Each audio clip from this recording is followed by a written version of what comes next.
All right, one of the most important things you need to do in your lab write-up is to draw a graph. And we spend quite a lot of time doing that, but then you have to tell me what you think it means. And that becomes a little trickier. We haven't had to do this before.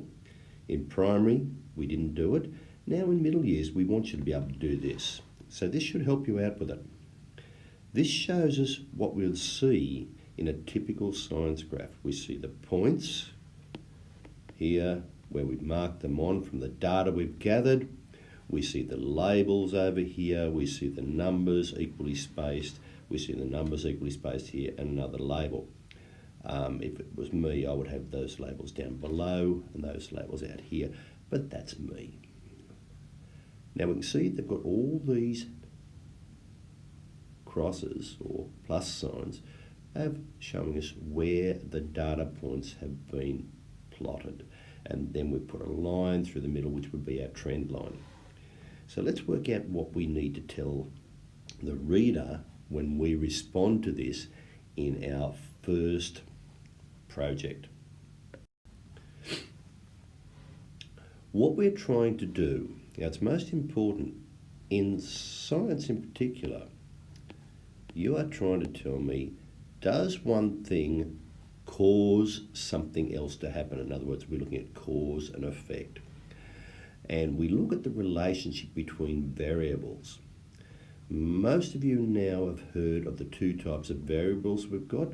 We have the one we choose to change, which we call the independent variable, and the one we measure, and that is called the dependent variable. And hopefully we can see if we change or cause change in the independent variable, we see the effect or change in the dependent variable. All right, so that's what we're looking for. Now, when you tell me about this, not only do you tell me if it changes or not, but you tell me what sort of change happens.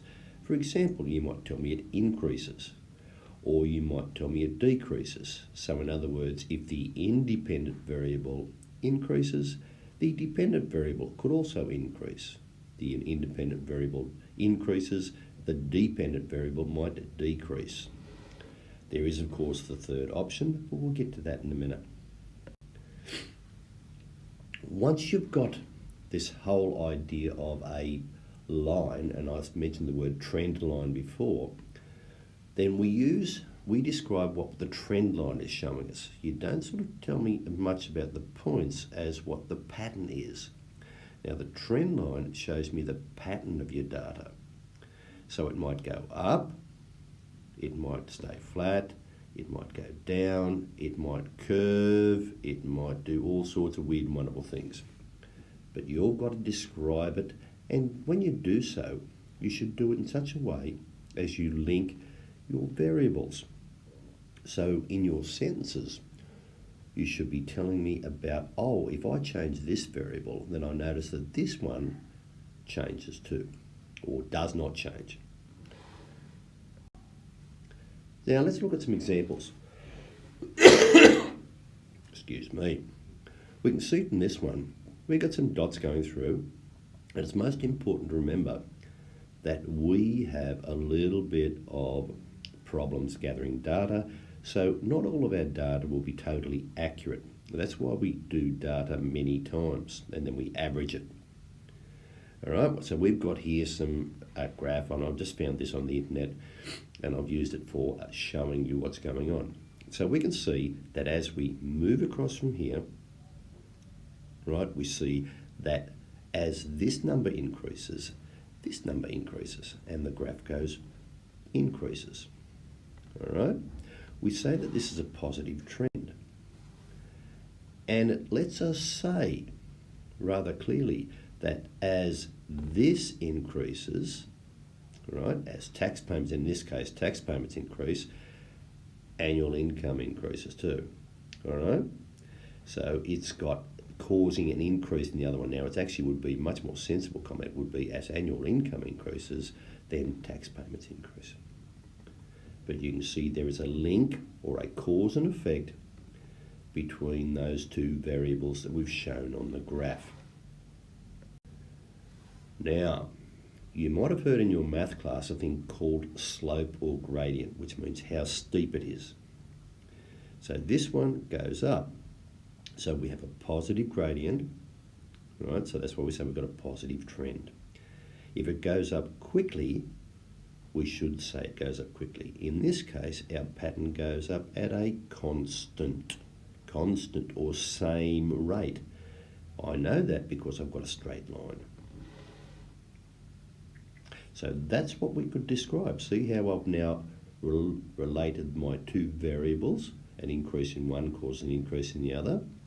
And I've also said that the slope tells me that it goes up at a constant or unchanging rate. Let's look at the opposite. In this case, and I think the person has chosen the wrong graph here, but we're going to work with it anyway. We've still got a straight line, so we're going to have a constant change. And we can see that we start off here, it's large, and as we go across to here, it decreases. So the graph decreases, an obvious statement.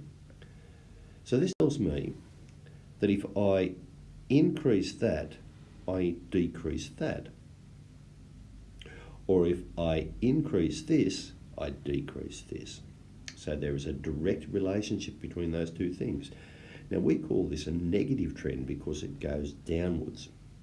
And the real thing is that if we look at the slope or gradient, we see that that would be a negative number because slope and gradient is rise. In other words, this time it's going to be a fall, so a negative rise over run. Excuse me. So we can see that this again applies. So we could say that if one increases, the other decreases. So we've got a negative trend, but it does so in a constant way according to our trend line. You could see that our trend line could be taken as being a curve as well, but that's another story. That's a whole different ballgame. Another option is when we look at this, right? We've got all these points scattered all over the place and the trend line comes up almost flat. You know what? That tells me that these two things aren't really linked at all. Right? So I should say that. I should say that this and this aren't linked. In other words, if this increases, it doesn't affect that. And this thing doesn't affect this one. Right? So the number of weddings and the months are totally not linked at all. And it's perfectly fine to say that. You are perfectly fine to say that the two variables do not affect each other. That is a very good comment when you see a flat line. So here's now what I want you to do. Explaining how to look at graphs and describe what they mean is a really, really good skill. So your teacher has given you a sheet called Graphing Stories. They are going to go through a series of situations and ask you to sketch graphs and then describe what the graphs tell you in terms of the two variables. Right? You are going to complete this activity in class and make sure you hand a copy of your answers to your teacher. This will be something really, really good to have as proof you are able to do this, because this is something we need to be able to do when we do our first B and C criteria task, which won't be too far away.